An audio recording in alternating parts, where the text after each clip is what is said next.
Meilleurs lauréats de Kinshasa de l'examen d'État édition 2018-2019 qui se sont distingués avec 89% ont été reçus par le président de la République. Ces finalistes ont été conduits à la présidence par l'épouse du chef de l'État, Denise Nyakeru Tshisekedi, et ils bénéficieront des bourses d'études pendant toute la durée de leur parcours académique, dont de Félix-Antoine Tshisekedi. Anakle Moulonda, Roger Diey.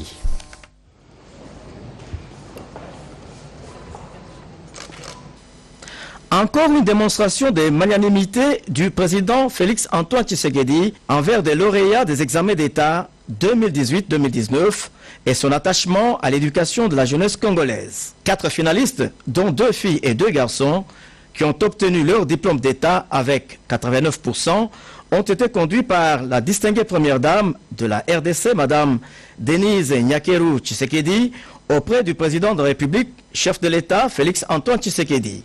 Ils étaient accompagnés par leurs parents au cabinet du chef de l'État. Le premier parent de la RDC a promis de les prendre en charge pendant toute la durée de leurs études, histoire de soulager leurs parents et stimuler d'autres candidats aux examens d'État. Bien, déjà, nous sommes tous très honorés d'être reçus par le président de la République. Et en deuxième lieu, je dirais qu'il a été comme un prophète pour nous. Donc, c'était la confirmation de ce qui était une prière pour nous. La réussite se prépare et que ça se paye dur. Il faudrait travailler sérieusement pour faire la fierté de sa famille, de son école, ainsi que de son pays. Si aussi un message que je dois lui adresser, c'est qu'il doit continuer toujours à aider la jeunesse congolaise, comme il venait de le dire, qu'il puisse toujours faire à ce que la jeunesse congolaise puisse aller de l'avant, parce que c'est une richesse vraiment pour notre nation. C'est une surprise pour nous, et c'est parce que c'est dans le parcours du président de la République qui tient à l'éducation de jeunes, comme il l'a rappelé. C'est pour cela, maman qui nous a reçus en premier lieu, tenait absolument à ce que aussi le président de la République nous reçoive et puisse prodiguer ce conseil à nous les parents et aux différents lauréats que nous avons conduits. Victime d'une démolition anarchique et illégale, les habitants du quartier passent à 3 paillotes dans la commune de Lantélé sollicitent la compassion des autorités du pays pour les rétablir dans leurs droits et sécuriser leur foyer. Ils lancent ces cris de détresse. Suivez. S'il est des mots les plus dénoncés dans notre société, le conflit foncier compterait parmi les épidémies qui gangrènent la République démocratique du Congo. La réforme de ces secteurs donnerait les opportunités pour analyser la situation d'accès à la terre à l'égard de tous. Pour y arriver, le ministère des Affaires foncières, en appui avec l'ONU Habitat, vient de lancer à Kinshasa les consultations provinciales sur le projet du document de politique foncière nationale et la formation des facilitateurs sur la méthode de consultation. Il s'agit là d'une consultation à la base pour s'imprégner des réalités courantes liées au conflit des terres dans les 26 provinces de la République démocratique du Congo afin d'élaborer une feuille de route des politiques foncières adaptées aux réalités de chaque province en cette matière. C'est là pour mettre fin à des conflits de terres qui des fois amènent à des tueries entre différentes communautés. Elle doit produire des textes réglementaires, elle doit en même temps proposer des pistes de réorganisation de l'administration foncière pour la moderniser et en même temps produire des programmes et des projets à travers lesquels le gouvernement va mettre en œuvre tout ce qui aura été proposé comme résultat de la réforme afin que le pays sur le plan du secteur foncier fonctionne correctement. Après avoir produit le document, que nous rentrions encore vers toutes les parties prenantes pour leur présenter les documents et que s'il y a des amendements utiles que les gens pensent qu'on devrait mettre, qu'ils les proposent de manière ordonnée, organisée et qu'on les mette dedans. Une rencontre qui a mis autour d'une table les acteurs de la société civile, les organisations des peuples autochtones, les élus locaux et nationaux, bref, tout acteur qui intervient dans ces secteurs. Question d'assurer la participation de toutes les parties prenantes au processus de la réforme foncière en République démocratique du Congo. L'Institut national de préparation professionnelle INPP, un cadre idéal pour la formation d'une main-d'œuvre qualifiée. Le vice-ministre de la coopération a échangé avec une délégation des jeunes de la commune de Calamo sur l'emploi des jeunes. Cédric Enina nous en parle. Du cadre informel à un cadre formel, le vice-ministre de la coopération a reçu dans son cabinet de travail une délégation de jeunes et femmes de la commune de Calamo, sensibilisés en amont sur les changements de mentalité pour une éventuelle réinsertion sociale à travers l'apprentissage d'un métier pour déboucher à un emploi.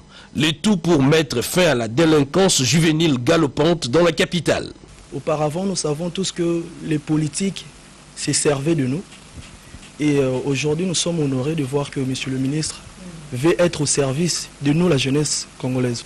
Ben oui, hein, on va se serrer le main entre nos frères. On va essayer de faire en sorte que tout rentre dans le bon sens en tout cas. La réponse pour l'emploi décent passe par la formation. Eh bien, le vice-ministre a déjà pris contact avec l'Institut national de préparation professionnelle pour la formation de ces jeunes. L'INPP, un outil de formation, image de la coopération entre la République démocratique du Congo et le Japon. La solution au problème d'embouteillage dans la ville-province Kinshasa, c'est aussi la création des parkings modernes. Ce sujet était sur la table qui a réuni les chauffeurs, taxis et les autorités de la ville. Suivez. Le ministre provincial de Kinshasa des Transports et Voies de Communication, Amos Mbokoso, a entamé depuis quelque temps des séances de travail avec les responsables des organisations d'encadrement des conducteurs de la ville de Kinshasa. Ceci dans le cadre de la mobilisation des recettes de la ville par le moyen de la taxe de stationnement des voitures à travers les parkings. On parle de compromis, je pense que c'est au niveau de la taxe de stationnement qui est assujettie aux chauffeurs.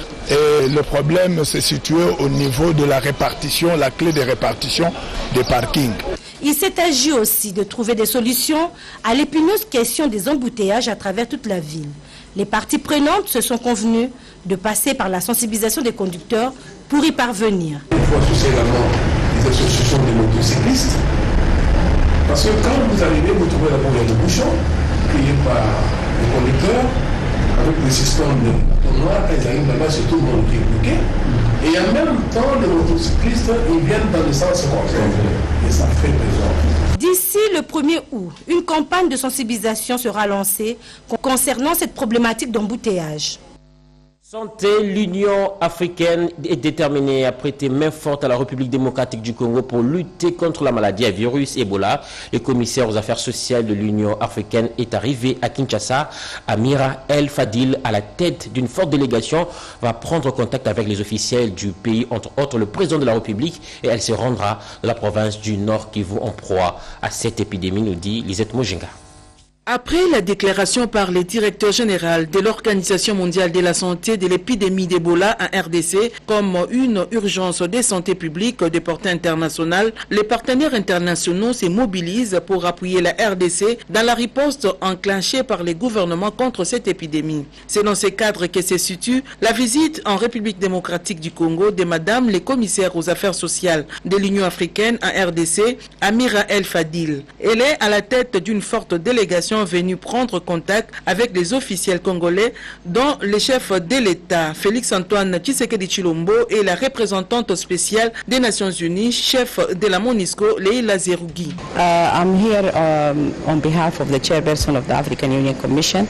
Alors, je suis arrivé au nom du président de la Commission de l'Union africaine, son Excellence M. Moussa Faki Mahamat, que l'Union africaine est ici pour supporter, l'Union africaine est ici pour apporter, et je viens avec un message de solidarité du continent.